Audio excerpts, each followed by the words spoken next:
Hey y'all, today I'm going to show you how to make homemade buttermilk biscuits. A couple people have asked me for my recipe, and I don't really have an exact recipe. It's 3 ingredients, and I'm just going to show you how I do it.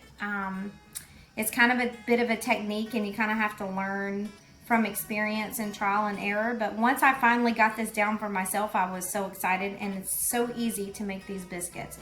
I've seen a couple other tutorials that have different ingredients in them, and I just feel like the ingredients are unnecessary. One of them being vegetable oil and some other different things. But there's multiple different ways you can make a biscuit. This is just how my grandmothers both made biscuits and how my mom taught me how to make biscuits. So let's get started. You start out with self-rising flour. I guess you could start with about 2 cups. This is probably about 2 cups. And then the next step you're going to do is you're going to add your Crisco. If you don't know what Crisco is, or if you've never cooked with Crisco, this is all vegetable Crisco. I don't use the animal lard version, but this is vegetable shortening, and this is the texture of it. If you've never seen it, it kind of looks like I don't know, to me it looks like Crisco, so I don't really have a texture to compare it to. Maybe some of y'all do. But you're gonna put the Crisco in. About a half a cup is probably what you're gonna need. I sometimes add more or less. The more you have, the heavier the biscuit is gonna be. However, if you don't have enough, then your biscuit's not going to be fluffy and have that good flavor. So what I essentially do is just kind of break it up. A lot of people will do this with cold butter instead of using the vegetable shortening, instead of using Crisco. And I've seen some people use vegetable oil and some other different things, but this is the technique that I like because I can actually tell when different things are used, and this is what I like. I've got my oven just preheated to 450 degrees. You can cook biscuits on a pan or in a skillet, in a baking pan or in a dish. I mean, you can really cook it in any kind of thing. Even if you didn't have it, you could even cook it on top of aluminum foil if you wanted to. And I think I'm going to add just a little bit more Crisco. And you'll notice that I'm using my hands to do this. I use my hands because, again, it's that technique. I can feel it when it's ready. And these are actually going to be cut biscuits. You could roll them. I'm not going to roll them and cut them, or you could even do this as a drop method as well. I'm going to hand knead and cut these biscuits. So this is almost close to how we want it to look here. Yeah, this is getting close. You just kind of want to make sure that your Crisco or your butter, if you're using that method, is not super clumpy. I mean, you can have some clumps like this, but you don't want them super big, and you don't want them completely tiny either, because again, this is what helps give it flavor too. So, okay, now it is time to add the buttermilk. Let me rinse my hands real fast. When you're adding the buttermilk, I guess you probably use close to 3/4 of a cup to a cup. I don't measure. I just, again, do it by hand. And then, you know, you'll get better at it as you practice to know exactly how much you need. So I'm using cultured buttermilk. It's whole fat, so it's not fat-free. When COVID-19 first happened, my very first Food Lion to go order happened to be messed up with my buttermilk. They gave me fat-free, and I didn't even realize it till I got home. So I actually used it because I couldn't find regular buttermilk, and I could tell a difference, but it didn't taste bad. So if you want to use the fat-free, you can, but the flavor is much better to use cultured buttermilk, the whole fat. Okay. So I'm gonna have to add some more flour because I added a little bit too much buttermilk, it looks like. Just put some more flour in here. That's probably enough. And you want to get the dough almost like a Play-Doh. And you don't want to work the dough too much because again, this is self-rising flour. You've got yeast in here, and you just want to make sure that your dough is the right consistency. You also don't want it to be too sticky because then you're not going to be able to cut your biscuits in a minute. Getting really close here.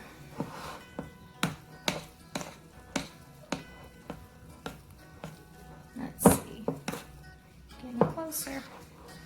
Probably need just a little bit more flour. Not much more. Once you can actually handle the dough without it falling apart and sticking like this, that's how you know that you're ready. Not quite there. Must not have been paying attention. I'm having some allergy issues and my contacts are not in. Okay, we're getting close.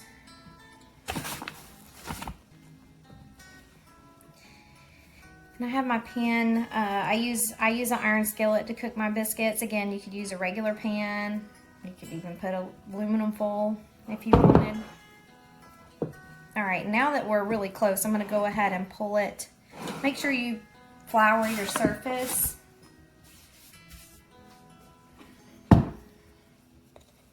Go ahead and pull this out.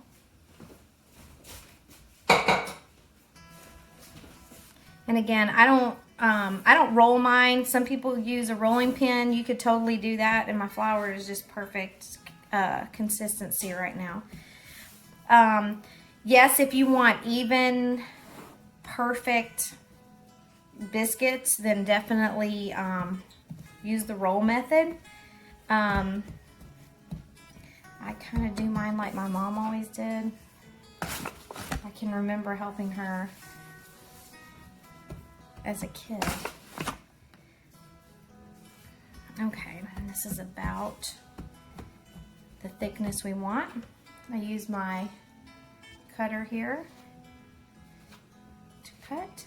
When you're placing your biscuits on whatever pan you're using, make sure they touch so they will rise. You definitely want them touching. These are almost too thick, but that's okay.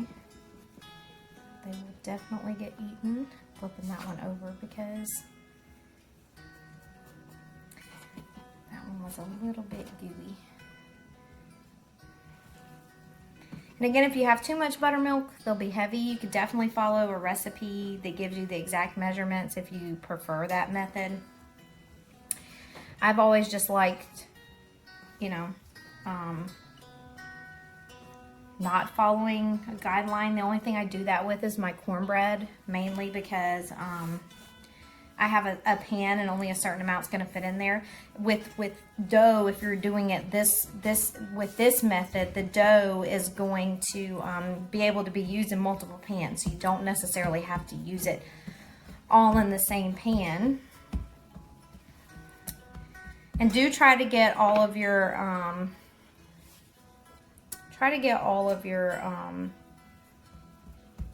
the thickness of your biscuits the same so they'll all cook evenly. Okay, so I'm going to put this into a preheated 450 degree oven, and I'm going to cook them for about 12 to 16 minutes. It really depends on the thickness of the biscuit. I'm just going to cook them until they're brown. So after they cook, I will pull them out and we'll show them off. And real fast, I just wanted to show y'all what I do after my pan is full. So I essentially, this is a cookie sheet that's greased, and I grease it with the Crisco. See how this one's a little bit, I just didn't do a good job on that one, getting it floured.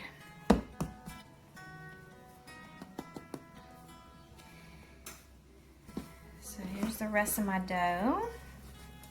roll it back together here and get it nice and kneaded to the right texture.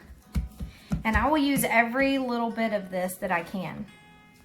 I even make a little tiny biscuit at the end. Sometimes I shape it like a little heart. And I used to give it to Abram. He's not a huge biscuit eater. Definitely not my kid. And now I give it to Ava. Sometimes I make it shaped like Mickey Mouse. So it really just depends on how much space I have and kind of what I'm in the mood for. These are a little too thick, but it'll be alright. And then you just keep kneading it over. And again, you're gonna make your biscuits touch when you're putting them in the pan. I'm not sure what that was. Oops. Still making sure that you have, you know, adequate flour so that it's not sticking to your surface.